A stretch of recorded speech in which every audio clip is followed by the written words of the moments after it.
नमस्कार, मैं उस्वेता। बिहारी न्यूज में आपका स्वागत है। आज है 17 दिसंबर, दिन बुधवार। खबरों की ओर बढ़ने से पहले एक नजर डालते हैं आज की टॉप हेडलाइंस पर। बिहार के हर कमर्शियल गाड़ी में अब अनिवार्य होगा VLTD सिस्टम। तेज रफ्तार और हादसों पर लगाम लगाने की तैयारी। नियम तोड़ने वालों पर होगी सख्त कार्रवाई। बिहार में जीविका दीदियों के लिए खुशखबरी। सालाना 60,000 से अधिक आय वाली महिलाओं का होगा सर्वे। जीविका दीदियों की बढ़ेगी आमदनी। बिहार को मिलेगी 4,000 से अधिक नई PDS दुकानों की डीलरशिप। पटना में खुलेगी सबसे अधिक 435 नई दुकानें।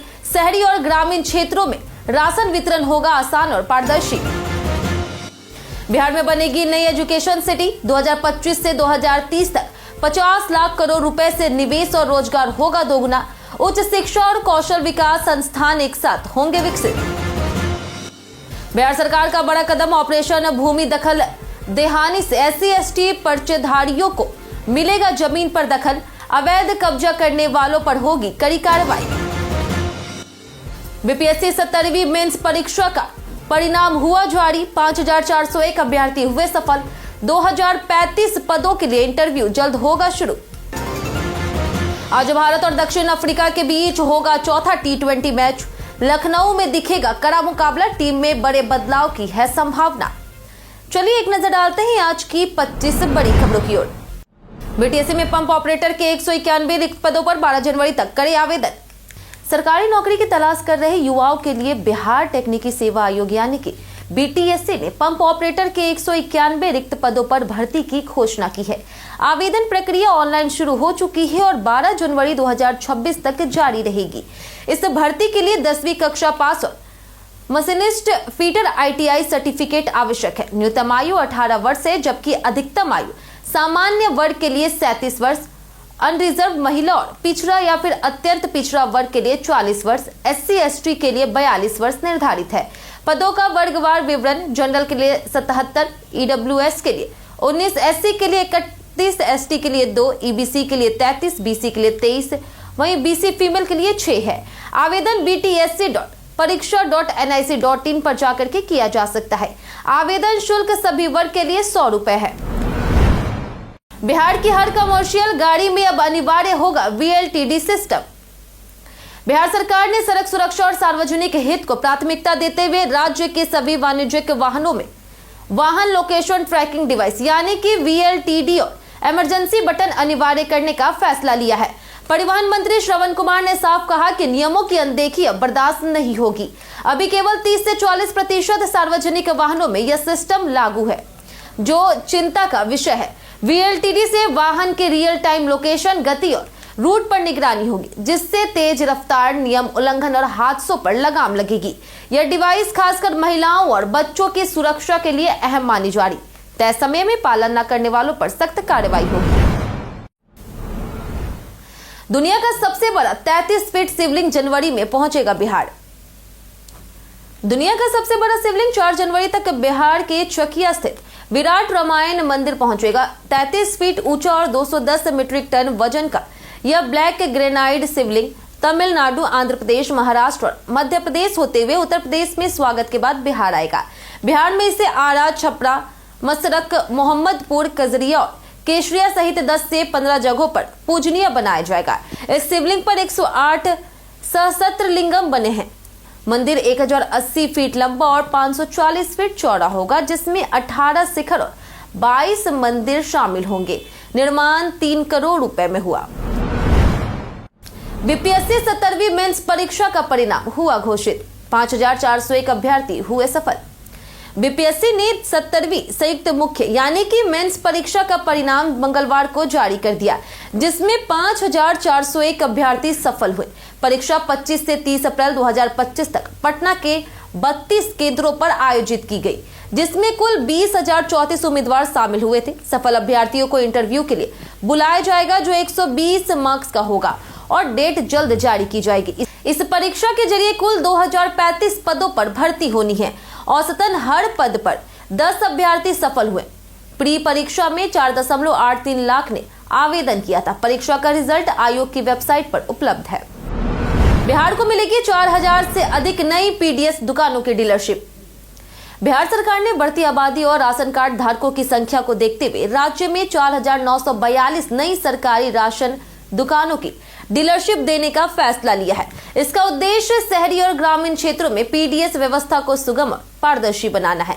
2,583 दुकानों के लिए विज्ञापन जारी हो चुके हैं, जिन पर करीब 14,000 आवेदन मिले हैं, जबकि शेष दुकानों के लिए जल्द विज्ञापन आएंगे। पटना में सबसे ज्यादा 435 नई दुकानें खुलेगी। इसके साथ ही 17 से 30 दिसंबर तक राशन कार्डों का भौतिक सत्यापन और आधार सीडिंग अभियान भी चलाया जाएगा।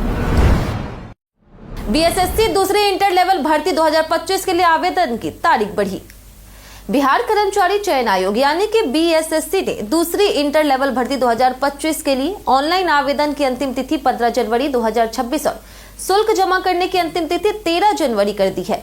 कुल रिक्तियां अब 24,492 हो गई है, जिनमें से LDC, clerk sir, typist, junior regional investigator समेत कई पद शामिल हैं। अनारक्षित एससी, एसटी, ओबीसी महिला और ईडब्ल्यूएस के लिए अलग आरक्षण लागू है। वहीं महिलाओं के लिए 35% आरक्षण भी है।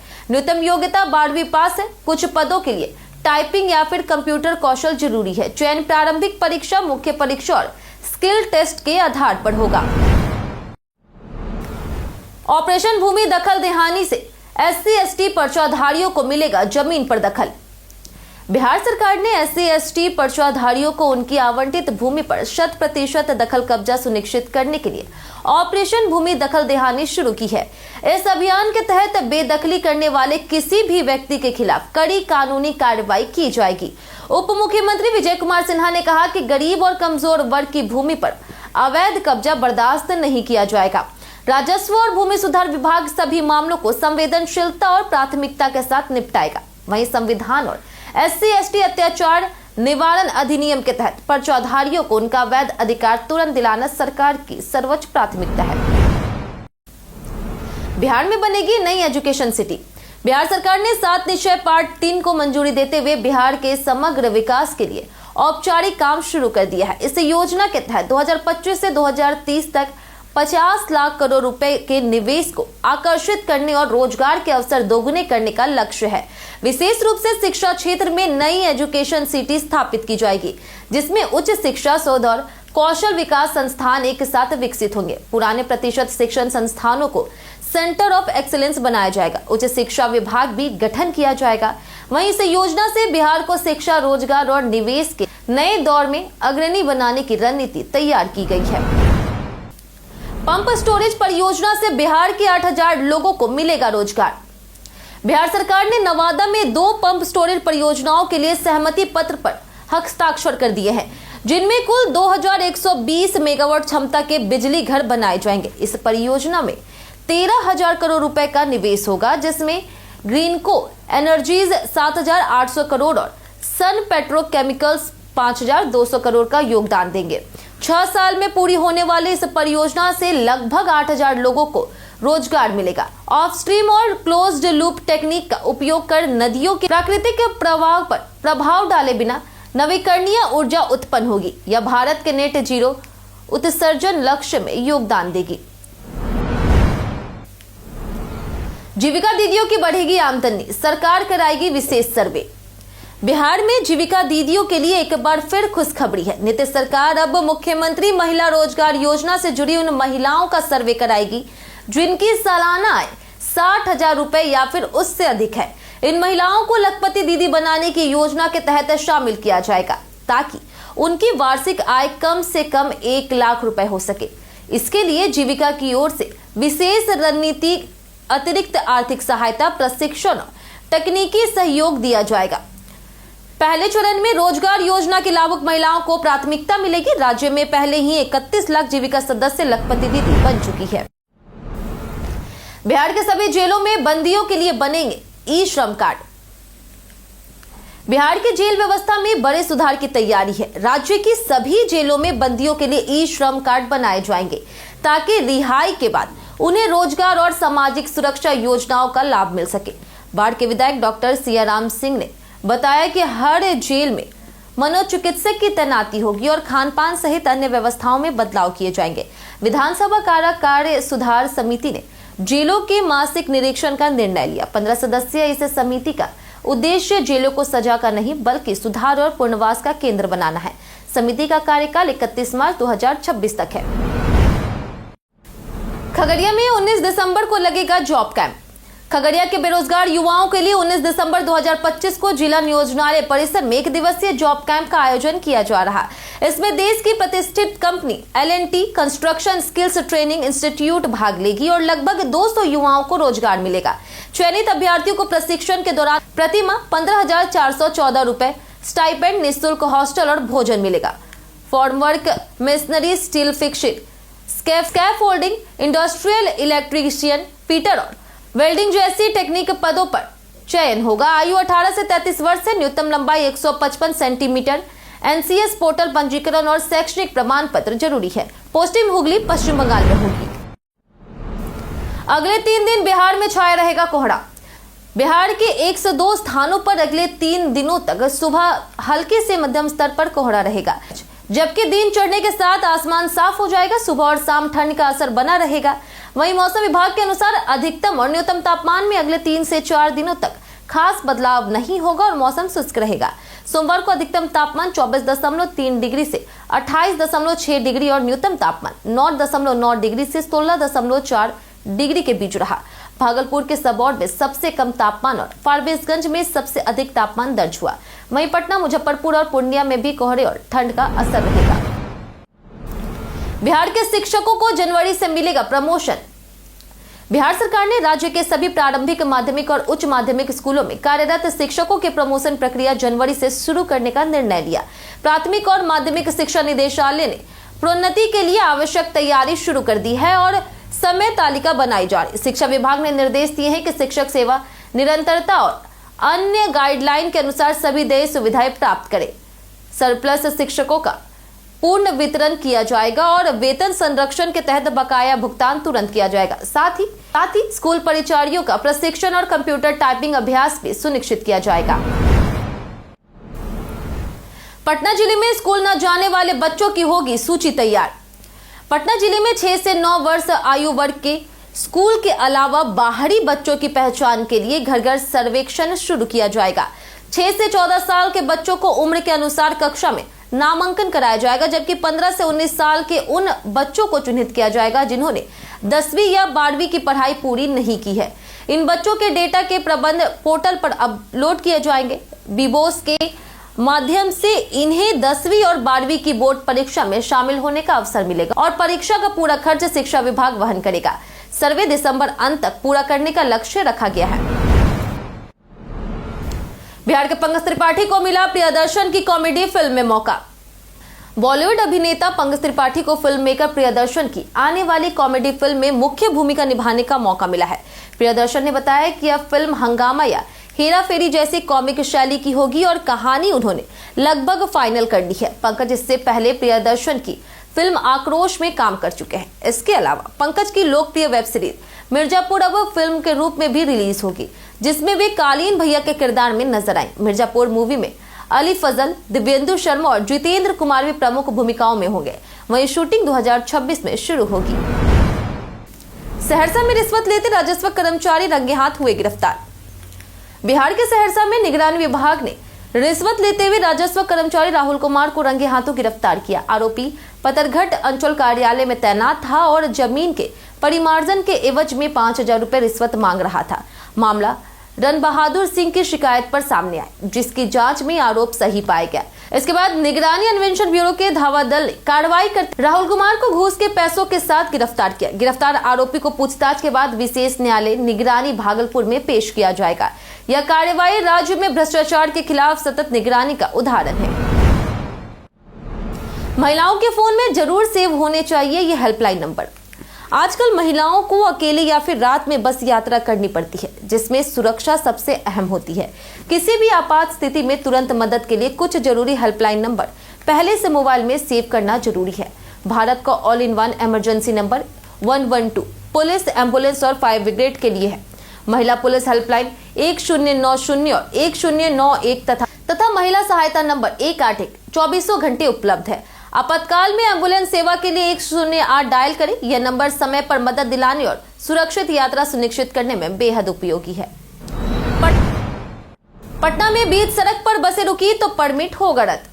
पटना में ट्रैफिक सुधार को लेकर के बड़ा फैसला लिया गया। प्रमंडलीय आयुक्त ने जीरो टॉलरेंस नीति लागू करते हुए कहा है कि अगर निजी या सरकारी बसें निर्धारित स्टॉप के अलावा बीच सड़क पर रुककर सवारी बैठाती है तो उनका परमिट तत्काल रद्द किया जाएगा। जिला परिवहन पदाधिकारी यानी कि डीटीओ को इस अभियान के लिए पूर्ण स्वतंत्रता दी गई है। नियम तोड़ने वाले चालकों और मालिकों के खिलाफ सिर्फ जुर्माना नहीं बल्कि कानूनी कार्रवाई भी होगी।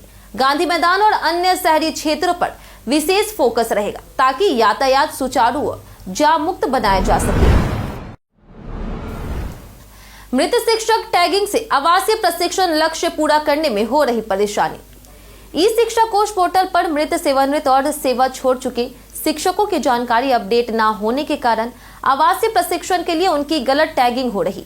इससे हर महीने लगभग 10,000 सीटें खाली रह जाती है और प्रशिक्षण का लक्ष्य पूरा नहीं हो पाता। राज्य शिक्षा शोध और प्रशिक्षण परिषद ने सभी जिला शिक्षा पदाधिकारियों को निर्देश दिए हैं कि पहले पोर्टल पर शिक्षकों की वर्तमान और सटीक जानकारी अपडेट की जाए। इसके बाद विषयवार और कक्षावार प्राथमिकता के आधार पर प्रशिक्षण के लिए चयन किया जाएगा। अगले वर्ष सेवानिवृत्त होने वाले या गंभीर बीमारी वाले शिक्षक फिलहाल चयनित नहीं होंगे। नितिन नवीन के इस्तीफे के बाद इन नेताओं को मिली खास जिम्मेदारी। बिहार सरकार के वरिष्ठ मंत्री नितिन नवीन ने मंगलवार को पथ निर्माण और नगर विकास और आवास विभाग से इस्तीफा दे दिया है। भाजपा ने इन्हें राष्ट्रीय कार्यकारी अध्यक्ष की जिम्मेदारी सौंपते ही उन्हें यह कदम उठाया गया जो राज्य और पार्टी दोनों स्तरों पर नया राजनीतिक समीकरण बना रहा। उनके अनुपस्थिति में पथ निर्माण विभाग का प्रभार दिलीप जायसवाल को और नगर विकास और आवास विभाग का प्रभार विजय कुमार सिन्हा को सौंपा गया। दोनों वरिष्ठ नेता तब तक विभागों का प्रबंधन संभालेंगे जब तक मंत्रिमंडल में नए सदस्य शामिल नहीं होते। नितिन नवीन की नई भूमिका भाजपा संगठन को राष्ट्रीय स्तर पर मजबूती देगी। पप्पू यादव ने हिजाब विवाद में सीएम नीतीश कुमार का किया बचाव। पूर्णिया सांसद पप्पू यादव ने बिहार में मुस्लिम महिला के हिजाब विवाद पर साफ किया है कि वायरल वीडियो को गलत तरीके से पेश किया जा रहा। उन्होंने कहा कि वीडियो में मुख्यमंत्री नीतीश कुमार का व्यवहार पिता की तरह था। इसमें किसी को अपमानित करने का उद्देश्य नहीं था। पप्पू यादव ने कहा कि आलोचना रचनात्मक होनी चाहिए और नियत पर सवाल उठाने से पहले पूरे घटनाक्रम को समझना जरूरी है। उन्होंने विवाद को राजनीतिक रंग देने और सोशल मीडिया पर भ्रम न फैलाने की चेतावनी दी गई। साथ ही संवाद और समझ से समाधान निकालने की भी अपील की गई। लखनऊ इकाना स्टेडियम में आज खेला जाएगा चौथा T20 मैच। भारत और दक्षिण अफ्रीका के बीच 5 मैचों की T20 सीरीज का चौथा मुकाबला आज लखनऊ के अटल बिहारी वाजपेयी इकाना स्टेडियम में खेला जाएगा। तीसरे T20 में शानदार जीत के बाद टीम ने 3 बड़े बदलाव की संभावना है। उप कप्तान शुभमन गिल खराब फॉर्म के कारण बाहर रह सकते हैं और उनकी जगह संजू सैमसन को मौका मिल सकता है। वहीं अनुभवी खिलाड़ी अक्षर पटेल और जसप्रीत बुमराह तीसरे मैच में बाहर बैठने के बाद वापसी कर सकते हैं। टीम प्रबंधन को प्लेइंग 11 के लिए गेंदबाजों के चयन पर भी रणनीति बनानी होगी। कई कारणों से दर्ज है भारत के इतिहास में आज की तारीख। 1869 में सखाराम गणेश देउस्कर का जन्म हुआ जो क्रांतिकारी लेखक, इतिहासकार और पत्रकार के रूप में प्रसिद्ध थे। 1903 में लक्ष्मी नारायण मिश्र का जन्म हुआ जिन्होंने हिंदी नाटक और एकांकी को नई पहचान दी। 1972 में अभिनेता जॉन अब्राहम का जन्म हुआ। वहीं 2019 में सिनेमा और रंगमंच के दिग्गज श्रीराम लागू का निधन हुआ। 2020 में दिल्ली घराने के शास्त्रीय गायक इकबाल अहमद खान का निधन हुआ। पुराने गीजर को बदलने का यह है सही समय और संकेत।